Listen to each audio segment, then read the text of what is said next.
I call the member for Latrobe. Thank you, Mr Speaker. My question is to the Prime Minister. Will the Prime Minister explain how the government is working with states and territories to ensure the most effective and coordinated approach to preventing a terrorist attack into the future? The Prime Minister has the call. So I thank the honourable member for his question, and I note his long experience in counter-terrorism matters and the continued effective contribution he makes to the government's efforts in this area and our policy development. Mr Speaker, since the 12th of December last year, when our national security agencies raised the National Terrorism Public Alert level to high, 24 people have been charged as a result of 9 counter-terrorism operations around Australia. That's more than a third of all terrorism-related arrests since 2001. Now, the government approaches this issue in a very agile way. We are constantly monitoring the threat. We are working closely with states and territories and ensuring that our laws give our security services the powers that they need to deal with the challenge. Now, in the next sitting fortnight, the government will be introducing into the parliament a 5th instalment of counter-terrorism laws, which have been developed in conjunction with New South Wales and, of course, the other states and territories.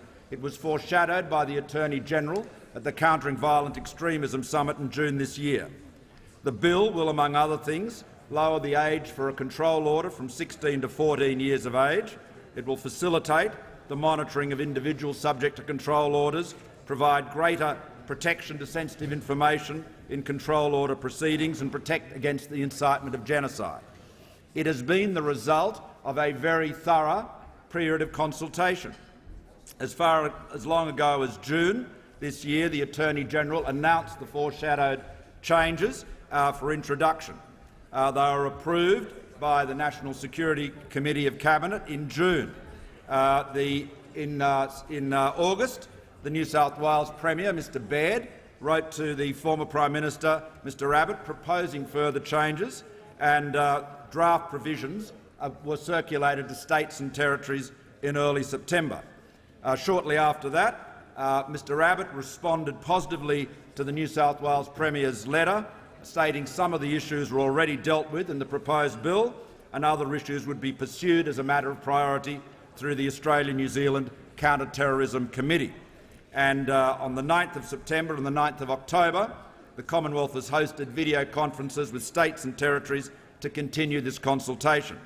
As honourable members know, later this week there will be a meeting here in Canberra of the leading officials of security and police agencies and counter-terrorism agencies to further coordinate our response.